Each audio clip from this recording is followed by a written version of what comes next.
আল্লাহ নবী নূর নবীকে সাহাবা হুজুররা কিভাবে চিনেছিলেন? এ নওজোয়ান তরুণেরা, আল্লাহ নবী নূর নবী দয়া নবী যখন উযু করতেন, উযুর পানি আমরা সবাই জানি না পাক, তাই তো নাকি? আল্লাহ নবী যখন উযু করতেন, সাহাবা হুজুররা কাতার দিয়ে ঠেলাঠেলি করতেন, রেষারেষি করতেন, কেন আমার নবী পাকের উযুর পানিটা নেবে, পাত্রের মধ্যে ভরে রেখে দেবে, তারা নিজেদের চেহারাতে লাগাবে। এ যুবকেরা, তরুণেরা, বাপেরা, কেন এটা তোমার আমার উযুর পানি নয় গো, এটা দোনোজানের সুলতান আমার নবী পাকের উযুর পানি। আল্লাহ নবী নূর নবী দয়া নবী যখন থুতু মুবারক ফেলতে চাইতে, সাহাবা হুজুররা কোনো পাত্র নিয়ে যে ধরতেন না, সিলিম চিপিক দানি নিয়ে যে ধরতেন না। ইয়া রাসূলুল্লাহ, হাবিবাল্লাহ, এতে ফেলো। আমিও যখন চাইলাম এনে দিয়েছে, কিন্তু আমার নবী পাক যখন থুতু মুবারক ফেলতে চাইতে, সাহাবা হুজুররা কাতার দিয়ে ঠেলাঠেলি করতে, রেষারেষি করতে, ইয়া রাসূলুল্লাহ আমার হাতে দেন, ইয়া রাসূলুল্লাহ আমার হাতে দেন, ইয়া রাসূলুল্লাহ আমার হাতে দেন।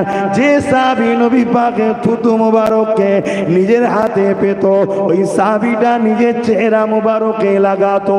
অন্য সাহাবী ভাইরা বলতে লাগে, ওই সাহাবীর চেহারা থেকে কয়েক সপ্তাহ ধরে নূর চমকাতো, আর মুশকে আম্বারের থেকে বেশি খুশবু বেরোতো। আরো জোরে বলুন সুবহান। জিন্দাবাদ। থুতু আমাদের মুখেও আছে, আপনার মুখেও আছে, রাসূলুল্লাহর মুখেও আছে। এই থুতু থাকাটা হলো বাসারিয়াত, মানুষের থুতু থাকবে, কিন্তু আমাদের থুতুর দুর্গন্ধ এবং পয়জন। কি গো, ভাইরাস আছে না? না, মাস্ক পরিয়ে ঘোরাচ্ছিল, দেখলেন না কেন? আর যখন কথা বলছিল সব দূরে দূরে ছিল না? ছিল না। এই দেখেন, আমি এখন হলে ঘুরছি, এই দেখেন জালি লাগিয়ে দিয়েছি। এ তো গরুর মুখে লাগায় না? আপনারা লিজান না? মাঠে নিয়ে যাওয়ার সময় গরুর মুখে লাগিয়ে দেয় জালি। কেন? পরের মাল না খেয়ে ফেলে। খোদার মার দেখুন, আমরাও পরের মাল এত খেয়েছি, আল্লাহ আমাদের ঘরে এমন বিমার দিতে জালি লাগাতে হচ্ছে। বুঝতে পারছেন না? আরে আপনি খানলে তো কি হয়েছে, আমি খেয়েছি, কিন্তু আপনি আমি একসাথে থাকি, তা জালি যখন লাগানো হবে আপনার মুখে একা হবে কেন? আমার মুখেও হবে, আপনার মুখেও হবে। আল্লাহর মার যখন আসে একজনের হয় নাকি ভাই? ভালো লোকেরও হয়, খারাপ লোকেরও হয়। খারাপ লোক পাপ করার জন্য হয়, ভালো লোক খারাপ লোকের সঙ্গে মিশার জন্য হয়। কথা বুঝছেন না, বোঝেন না? তবে আমি এই জালি অনেক আগে থেকে লাগাতাম, ও বিমার হওয়ার আগে থেকেই। তবে তখন এই সিস্টেম ছিল না বলে গামছা মুখে দিয়ে ঘুরতাম। কেন? আমার এই ধুলোবালিতে সমস্যা হয়, তো এইটা হয়ে খুব ভালো সুবিধা হয়েছে। বারে কোটা এসেছিল, ওই বাহানায় বেরিয়েছিল, এখনো নিয়ে ঘুরতে পাচ্ছি। তো যাক, আমি যেটা বলতে চাইছি, আমার তোমার মুখে ভাইরাস আছে, ঠিক না? এজন্যে মেডিকেল বলেছিল যে এখন এই ভাইরাস ছড়াচ্ছে, মাস্ক লাগাও, তাই তো নাকি? আর আল্লাহ নবী মুখেও থুতু, আমাদের মুখেও থুতু, দুটো এক নয়। কেন? আমাদের মাটির রস থেকে তৈরি, ওটা নূর থেকে তৈরি। জোরে বলুন সুবহানাল্লাহ। তাই তো আল্লাহ নবী যখন লড়াইয়ের ময়দানে হযরত আলীকে ডাক দিতে বললেন, সাহাবা ভাইরা বললেন, ইয়া রাসূলুল্লাহ, হাবিবাল্লাহ, আমাদের ভাই আলীর চোখে বিমার হয়েছে, জানেন নাকি? আল্লাহ নবী বললেন, আলীকে ডাকো। হযরত আলী চলে আসলেন। চোখে বিমার হয়েছে, চোখ কিভাবে খুলতে পারছে না। আল্লাহ নবী নূর নবী দয়ার নবী নিজের লাভ মোবারক থুতু মোবারক নিয়ে হযরত আলী চোখে লাগিয়ে দিল। সঙ্গে সঙ্গে হযরত আলী চোখে শেফা হয়ে যায়। শুধু শেফা নয়, হযরত আলী বলেছেন, আমার এই সুস্থ চোখ আর অসুস্থ চোখ, যে চোখে আমার নবী থুতু মোবারক লেগেছিল, দুনিয়ার শেষ দিন পর্যন্ত এই চোখ আমার এত সুন্দর দৃষ্টি শক্তি ছিল, আমার অসুস্থ চোখটা যে চোখে নবী থুতু লাগিয়েছিল, সুস্থ চোখের থেকে অসুস্থ চোখটা আরো বেশি দৃষ্টি শক্তি ভালো ছিল। কেন? আমার নবী থুতু লাগিয়ে দিয়েছিলেন। ভাই ঠান্ডা গরম হচ্ছে, কখন ঘেমে যাচ্ছি, পাখা লাগাচ্ছে, এই জন্য কথা বলতে কষ্টও হচ্ছে, কিন্তু আপনারা বুঝতে পারছেন তো? তাহলে ভাবুন, আমার নবীর মুখে থুতু মোবারক শেফা। তরুণেরা আরেকটু আগে চলুন, হযরত আবু বকর সিদ্দিককে সাপে কামড়েছিল রাসূলুল্লাহর সঙ্গে হিজরতের পথে। আল্লাহ নবী লব মুবারক থেকে থুতু মুবারক লাগিয়ে দিয়েছিল, সঙ্গে সঙ্গে পাহাড়ি সাপের বিষ ছোবল দিলেই সঙ্গে সঙ্গে শেষ হয়ে যায়। এইরকম বিষাদা সাপের বিষটা পানি হয়ে যায়।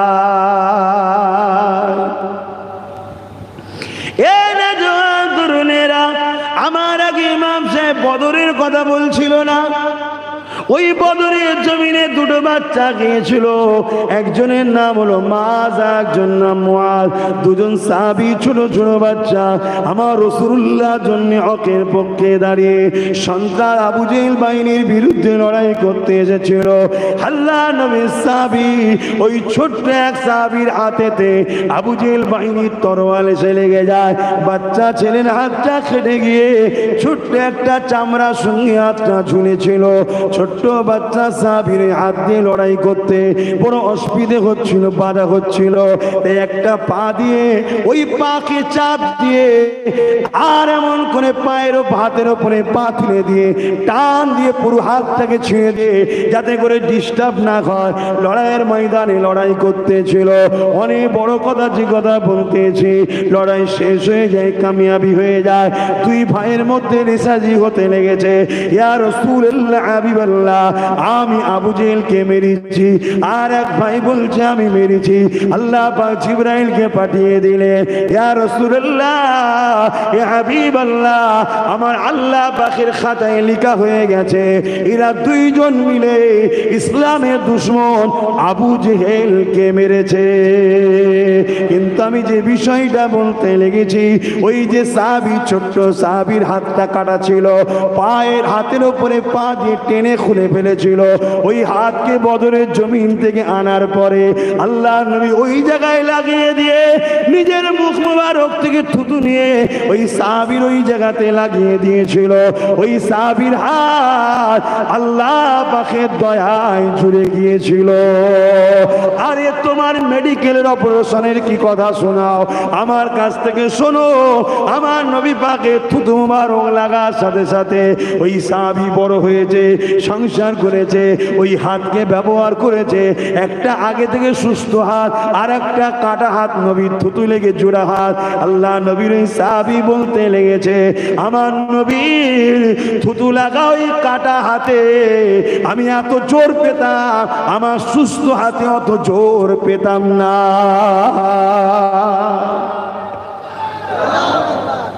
চিন্তা করো, আমার রাসূল চিনতে পারছেন তো? এটা চিনা হচ্ছে আমাদের ঈমান। এটা কি? এই যে অজগুলো হচ্ছে ঈমান। আর নামাজ, রোজা, হজ, যাকাত, দান খায়, ওগুলো কি? আমল। ঈমান হচ্ছে পাত্র, আর নামাজ রোজা হলো ওই পাত্রের আমল। পাত্র করে আপনাকে নিয়ে যেতে হবে আল্লাহর দরবারে, ময়দানে মাশরে আল্লাহ নিয়ে এসেছি। আর ঈমান যদি না থাকে নিয়ে যাবেন কি করে? ওই জন্যে বললাম, ঈমানদার নামাজ পড়লে নেকি হয়, ঈমানদার দাড়ি রাখলে সুন্নাত হয়। রবীন্দ্রনাথ টেগরের দাড়ি সুন্নাত নয়, শিখ পাঞ্জাবিদের দাড়ি সুন্নাত নয়। আমার দেশের প্রাইম মিনিস্টারের মুখও এখন দাঁড়িয়ে আছে, দেখেছেন না? কিছুদিন আগে তো এত বাড়া বেরোছিল, আমি ভাবলাম হয়তো অন্য কিছু ব্যাপার ঘটছে। কথা বুঝছেন তো নাকি? যাক, ওটা সুন্নাত নয়, রেখেছে। তার রাখাতে আমার ভালো মন্দর কোনো সমালোচনা নাই, কিন্তু ওটা সুন্নাত নয়। সুন্নাত কে? আমরা যারা আল্লাহ রসুলকে ভালোবেসে আদব করে ঈমান এনে দাঁড়িয়ে রাখবো, এটা হলো সুন্নাত। এতে নেকি হয়। জোরে বলুন সুবহানাল্লাহ। বোঝাতে পারছি তো নাকি? আপনারা আমার দেশের মানুষ, গ্রামের মানুষ, ঘরের মানুষ, আহা বোঝেন আমার বাপজানেরা। এভাবে আমার দাদুজানরা বুঝিয়েছে, এভাবে আমার বাপ চাচারা এখনো বুঝাচ্ছে। এরপরেও যদি আমাদের ঘরের ছেলেরা ফেসবুক হুজুর ধরে আর ইউটিউব হুজুর ধরে নবী দুশ্মনদের ঘরে আপন করে নেয়, এর চেয়ে বড় দুঃখ আর কিছু নেই। তবে মনে রাখবেন, রক্তের সম্পর্ক দুনিয়ায়, আখেরাতের সম্পর্ক রক্ত নিয়ে নয়, ঈমান নিয়ে হবে। আপনি যদি ফেসবুক ইউটিউব বক্তা দেখে রসুলের দুশ্মনের সঙ্গে মহব্বতে পড়ে যান, তাহলে কিয়ামতের দিকে দেখবেন আপনার বাপ দাদু হুজুরদের সঙ্গে ইনশাআল্লাহ জান্নাতে চলে গেছে, আপনারা ফেসে যাবেন। অনেক ছেলে বাইরে বাইরে রাজ্যে সব কাজ কাম করে, আপনাদের ঘরের ছেলেরা, তাই তো নাকি? আমার উদ্দেশ্য এটাই। আমার অনেক ভাই ইউটিউবের মাধ্যম দিয়ে আমারও আজকে ফলো করে, শোনে। আমি একটাই কথা মেসেজ দেবো, গুনার মাপ আছে। রাসূলুল্লাহ যে চেনে নে তার মাপ নাই। নামাজ কাজার মাপ আছে, রোজা কাজার মাপ আছে, হজ কাজার মাপ আছে। দাড়ি চেঁচে ফেলেছে, ভুল করেছে, তওবা করে রাখবে, ওই যে চেঁচে ছিল ওরও মাপ আছে। টুপি পরেনি, কালকে পড়বে, ওরও মাপ আছে। গান শুনে ফেলেছে, মাপ আছে। সিনেমা থেকে ফেলেছে, মাপ আছে। যাত্রায় গেছে, মাপ আছে। সব কিছুর মাপ আছে। রসুল যে চেনে নে তাকে আল্লাহ মাফ দেবে না। কেন? আল্লাহ সব কিছু করেছে তার বন্ধুর জন্যেই। তার উদ্দেশ্য এটাই যে আমার বন্ধুর ডাঙ্কা বাজবে, আমার বন্ধুর জয়ধ্বনি হবে, আমার বন্ধুর গুণগান হবে, আমার বন্ধুকে মানুষ ভালোবাসবে। আমি আল্লাহ তো কারো মুখাপেক্ষী নয়। আমাকে তোরা ভালোবাসলেই কি না বাসলেই কি আমার আল্লাহর কিছু কমে যাবে নাকি? আমার বন্ধুকে তোরা ভালোবাসলে আমার পক্ষ থেকে খুশির সংবাদ আছে, কি ইউহিব্বুকুমুল্লাহ, আমি তাদেরকে ভালোবাসবো। জোরে বলুন সুবহানাল্লাহ। আর আমার বন্ধু কাছে যেই এসেছে, আমার বন্ধু আমাকে আবার এত ভালোবাসে, তাকেই আমারও প্রেমিক বানিয়েছে। জোরে বলুন সুবহানাল্লাহ। আবু বকর সিদ্দিক কি আল্লাহর প্রেমিক ছিল না? দেখুন, বলুন না, ছিল না? ছিল না। ওমর ফারুক কি আল্লাহর প্রেমিক ছিল না? উসমান গনি, শেরে খোদা মাওলা আলী আমার আল্লাহর কি প্রেমিক ছিল না? আর আমার বন্ধু আবার এমন বন্ধু, যারাই আমার বন্ধুর কাছে এসেছে না, আমার বন্ধু তাদেরকে আবার আমার প্রেমিক বানিয়ে দিয়েছে। জোরে বলুন সুবহানাল্লাহ। তাহলে আমাদের উচিত রসুলকে চেনা, নবীকে আদব করা, নবীকে প্যার করা, রসুলেরকে মহব্বতের সঙ্গে মেনে নেওয়া। আর রসুলের কাছে যখনই পৌঁছে যাব, রসুলই তখন আমাদেরকে ধরে আল্লাহর প্রেমিক বানিয়ে দেবে। জোরে বলুন সুবহানাল্লাহ। উদাহরণস্বরূপ বলছি, দুনিয়ায় যদি একটা দুটো পদের কোনো মানুষের কাছে আমরা যাই, একটা দুটো পদের মানুষ, তার কাছে যাবার আগে অনেক কিছু শিক্ষা দেওয়া হয়। আস্তে কথা বলবি, মাথা হ্যাট করে কথা বলবি, ভদ্রভাবে বলবি, ভিআইপির কাছে যাচ্ছিস, কি বলা হয় না? হয় না? তাহলে একটা দুটো পদের মানুষের জন্য এত ট্রেনিং যদি দেওয়া হয়, তো মহান আল্লাহ কোরআনের ভাষায় 99টা পদের মালিক, আর হাদিসের ভাষায় 3000-এর উপর আল্লাহর পদ। জোরে বলুন সুবহানাল্লাহ। তিনি মালিক, তিনি খালিক, তিনি রহমান, তিনি রহিম, তিনি দাতা, তিনি শাকির, কত কি, তিনি মাফ করনেওয়ালা, তিনি রিজিক দাতা। কথা বুঝে আসছে না? সেই আল্লাহর সঙ্গে যখন জান্নাতে দেখা করবেন, দিদার হবে, তার আগে আপনার ট্রেনিং লিয়া দরকার আছে না? না? তো ওই ট্রেনিংটা একমাত্র দেয় মুহাম্মাদুর রাসূল। জোরে বলুন সুবহানাল্লাহ। কেন? যেমন ভিআইপি, তিনার ট্রেনিং দিবার লোকটাও ভিআইপি দরকার, ঠিক না বেঠিক গো? তাহলে আল্লাহ আমাদেরকে ওই দায়িত্ব দেয়নি, আল্লাহ ওই দায়িত্বটা আমার রাসূলুল্লাহকে দিয়েছে। আমার বন্ধুই পারে তোমাদেরকে উপযুক্ত বানাতে, তোমরা আমার বন্ধুর কাছে আসো। সেই রসুলকে প্যার করেন, ভালোবাসেন। কেন? কবরে আমার নবীর বিষয় জিজ্ঞেস করা হবে। আহারে নবী আমার রওজা মোবারকে আজও কাঁদে। সারাটা জীবন যে নবী আমার তোমার আমার জন্য কেঁদেছে, আল্লাহ নবী এখনো কাঁদতেছেন।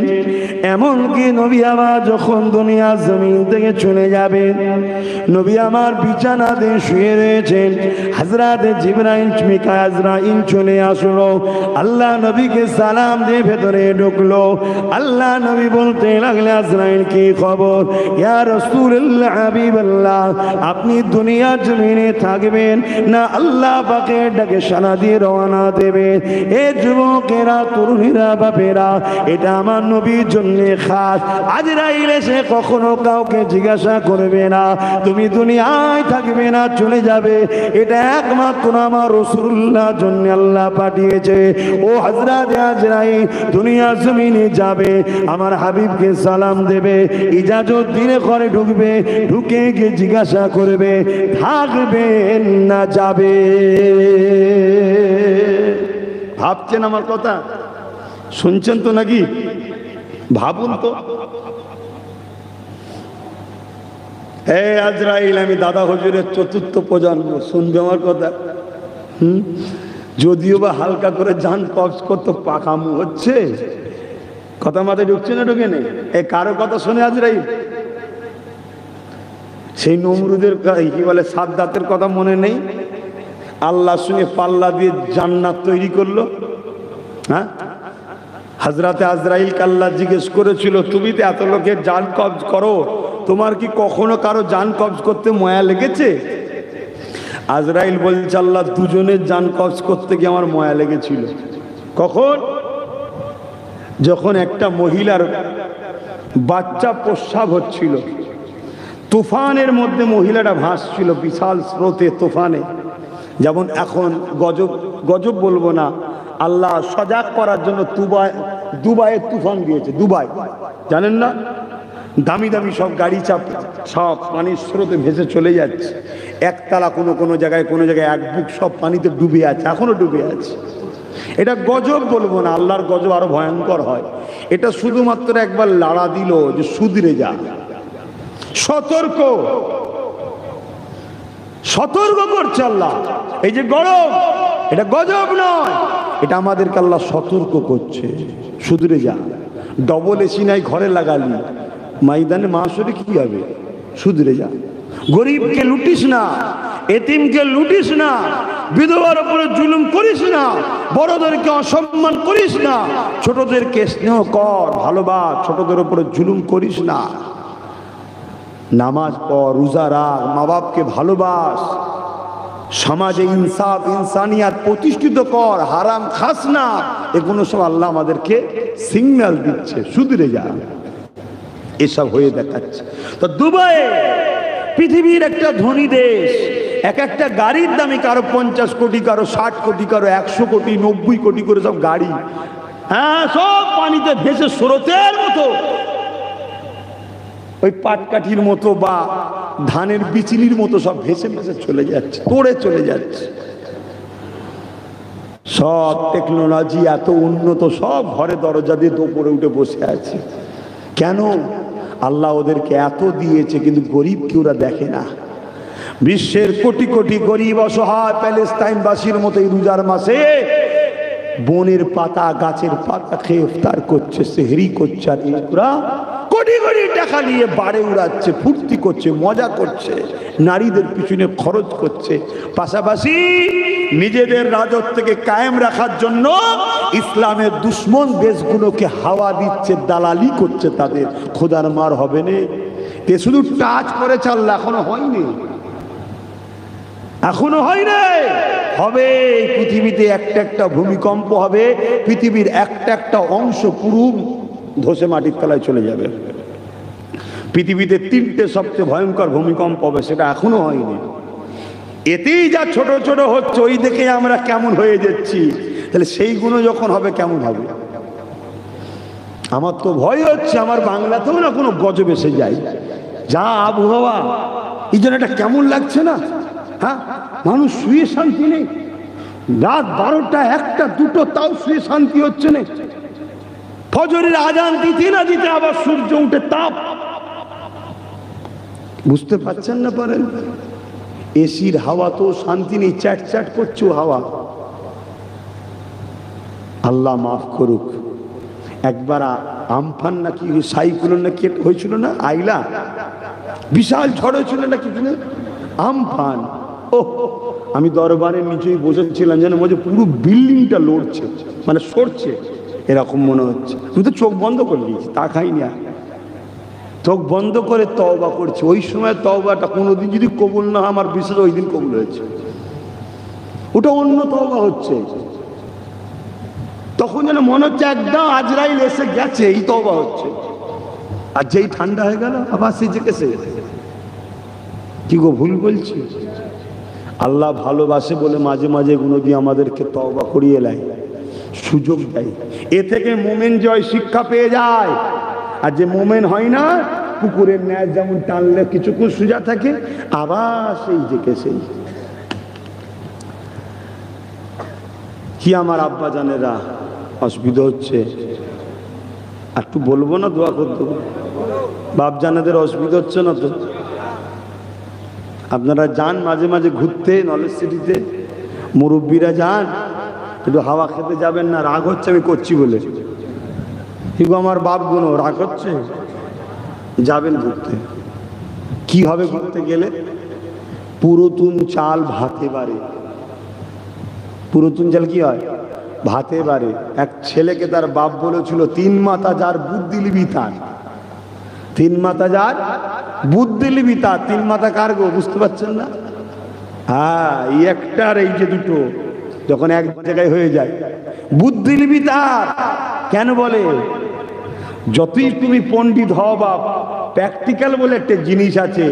তুমি 30 বছর দুনিয়াদারি করছো, আর একটা লোক 50, 60, 70, 80 বছর এই দুনিয়ায় আছে, সেই লোকের একটা বাস্তব অভিজ্ঞতা আছে না? না। তা আপনারা গেলে আমার লাভ হবে, কিছু ভুল টুল হচ্ছে কিনা কাজ কামে দেখবেন, ধরিয়ে দেবেন, বাবাজি এটা এইরকম না এরকম হবে। তাহলে সেটা আমার জন্য ভালো না খারাপ? আমি তো আপনাদেরই পীরের বাচ্চা। কি গো আমার বাপ জানেন, আপনার পীরের বাচ্চাই তো নাকি সব দাদা হুজুরের ঘরের মুরিদ তো। তাহলে সেই হিসাবে যাবেন, দেখবেন, খেয়াল রাখবেন। আসেন একবার মুহাব্বতে দরুদ পড়ি। আল্লাহুম্মা সাল্লি আলা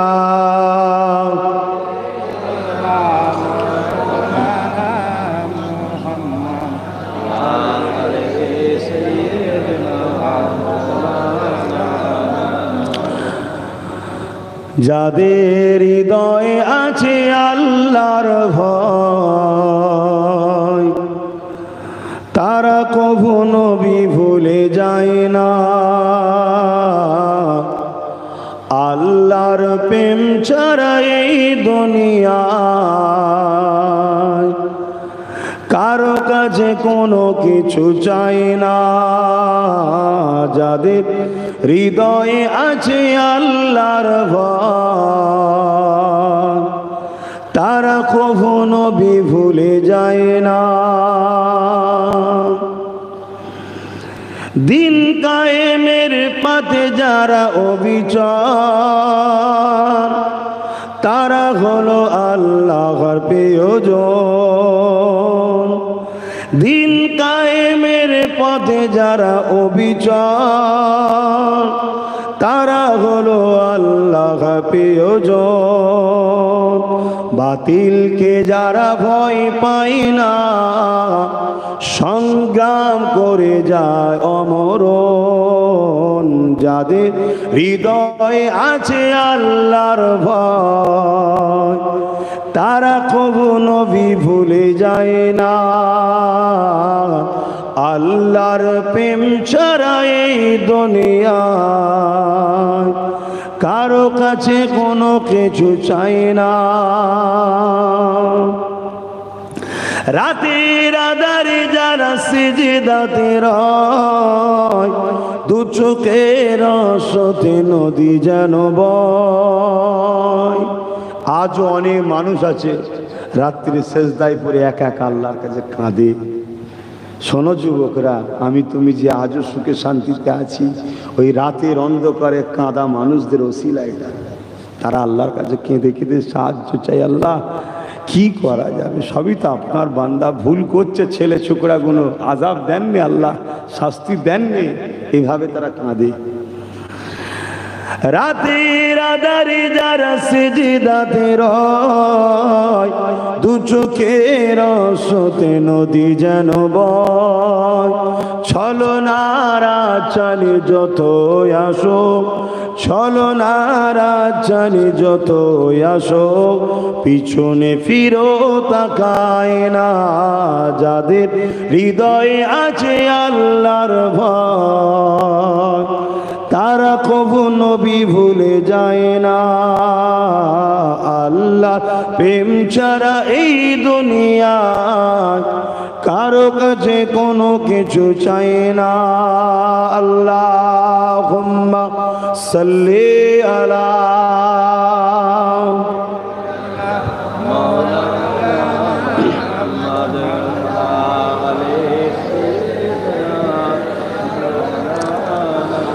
মুসলমান ঘরের ছেলে মেয়েরা, তরুণেরা, বাপেরা, দুদিনের ময়া জালে জড়িয়ে আখিরাতকে অন্ধকারের দিকে ঠেলে দেবেন না।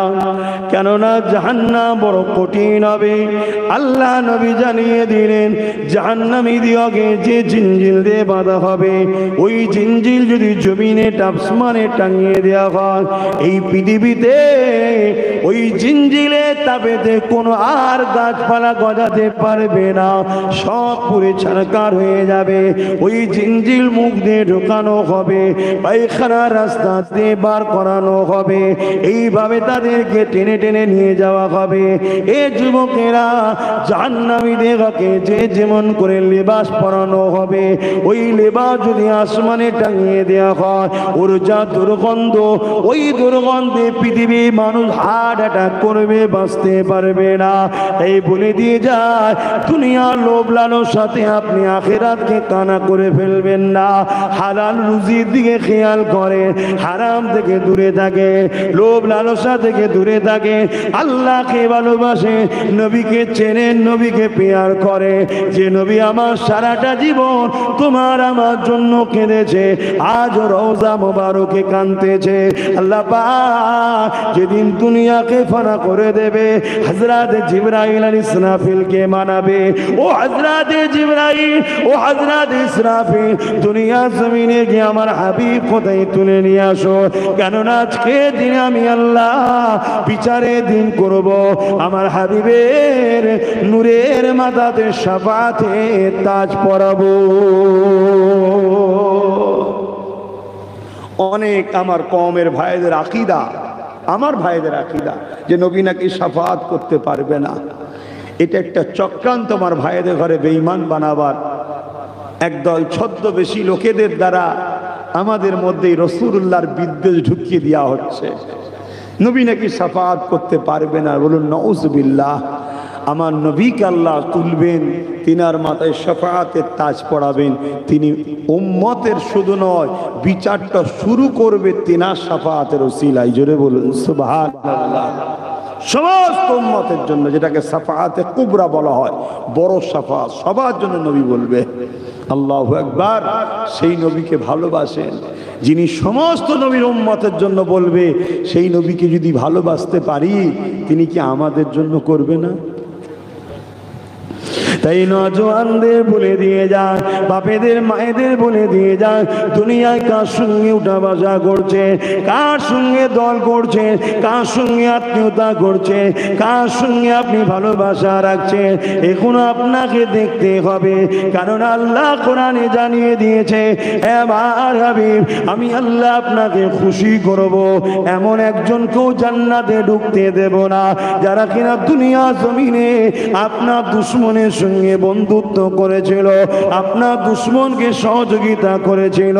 তাই বলে দিয়ে যায়, আপনি দুনিয়ার স্বার্থ মিটাতে গিয়ে আখিরাতটা যেন কানা না হয়ে যায়। আপনি কোন আলেমের সঙ্গে ধরেন, আপনি কাকে ইক্তেদা করেন, আপনি কাকে পেয়ার করেন, আপনি কার দল করেন, কার সঙ্গে উঠা বসা করেন, আপনাকে সে কোনো খেয়াল করতে হবে। আপনার দুনিয়ার কল্যাণের স্বার্থে হোক আর আখিরাতের জন্য হোক, কোনো জায়গাতেও আপনার নবী দুশ্মনের সঙ্গে আপনার উঠা বসা করলে হবে না। এতে আপনার যে চটা চটুকে যাক, আপনার আখিরাত যদি আপনার বিশ্বাস থাকে, আপনাকে পরিবর্তন হতে হবে।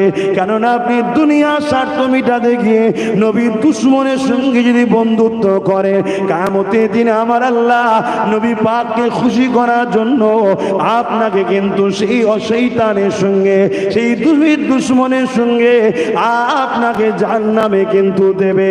তাই বলে দিয়ে যাব, দুনিয়া দুনিয়া করতে গিয়ে আখিরাত যেন নষ্ট না হয়ে যায়। এই যুবকেরা, তরুণেরা, জাহান্নাম শুনতে বড় ছোট লাগে, কিন্তু জাহান্নাম এত কঠিন। এই যুবকেরা, তরুণেরা, বাপেরা, জাহান্নামীরা জাহান্নামে গিয়ে যখন তারা পিপাসা লেগে যাবে, তাদেরকে কি পান করানো হবে? জাহান্নামের গিলাসে, ওই গিলাসে তাদেরই শরীরের পচা দুর্গন্ধময় পুঁজ টকবক করে ফুটতে লাগবে, সেইগুলো পান করানো হবে। মুখ দিয়ে ঢুকে যেখান দিয়ে যাবে, সবটা গলে গলে গলে গলে চলে যাবে। কেন? এত গরম হবে। আবার অটোমেটিক আল্লাহর হুকুমে তৈরি হবে। যদি আপনি একটা গাছ কাটার পরে একটু ছিলে দিবার পরে সেখান থেকে যদি ফেকড়ি বেরোতে পারে, আমার আল্লাহ পাকের ক্ষমতায় আবার সে মানুষটা তৈরি হবে, আবার তাকে শাস্তি দেওয়া হবে। তাই বলে দিয়ে যাব, হ্যাঁ, দুনিয়ায় গাড়ি বাড়ি শখ শান্তি করে, কিন্তু হারামের ইনকাম করে নয়, লোভ করে নয়, জুলুম করে নয়, এতিম গরিব অসহায়দেরকে মেরে ধরে নয়। এ যুবকেরা, আপনি আল্লাহর কাছে সাহায্য চান, আল্লাহ আপনার রুজির রাস্তা যদি ছোট থাকে বড় করে দেবে। অবশ্যই বিশ্বাস রাখো, কিন্তু মনে রাখবেন ওই টাকাটা যেন হালাল ইনকাম হয়। হালাল ইনকামে আপনি গাড়ি বাড়ি করুন, ইসলামে কোনো নিষেধ নাই। এবং শুকরিয়া আদায় করুন, আল্লাহ দুনিয়াতেও দিয়েছে, শুকরিয়া আদায় করার জন্য আখিরাতেও আবাদ দেবে। আল্লাহ নিষেধ করেন যে দুনিয়ায় বাড়ি করা যাবে না, গাড়ি করা যাবে না, না, ইসলামে যায় যাচ্ছে, কিন্তু হালাল পয়সায়, হারামে নয়, লুটে নয়, হালাল ইনকাম করো। চেষ্টা করলে হয়নি, কে বলেছে? মানুষ শুধু চেষ্টা করে ধনী হয়েছে। যদি অন্য কেউ হয়, আপনি কেন হতে পারবেন না? আপনি চেষ্টা করুন। তবে মনে রাখবেন, আল্লাহ যাকে যত ভালোবাসে দুনিয়ায়, তাকে আল্লাহ একটু তত পরীক্ষা নেয়, একটু কষ্ট বেশি দেয়, যাতে করে আমার বান্দা দুনিয়া দান না বলে কিয়ামতের দিন প্রমাণ হয়ে যায়। এজন্য দুনিয়াতে একটু বেশি কষ্ট দেয়। আল্লাহ আমাদেরকে স্বচ্ছ জীবন দেন, খেয়ে পরে পরিবার বাচ্চাদের নিয়ে ভিক্ষা যেন না করতে হয়, একটু হাসি খুশিতে স্বচ্ছ জীবন যেন, খুব বেশিও দিতে হবে না, আর একেবারে হাতও না পাততে হয়। আল্লাহ যেন মাঝামাঝি জীবন যাপন করে যাওয়ার তৌফিক সবাইকে দান করে। হালাল ইনকামে বলুন আল্লাহুম্মা আমিন, আরো খুশিয়ে বলুন না আল্লাহুম্মা আমিন। কেন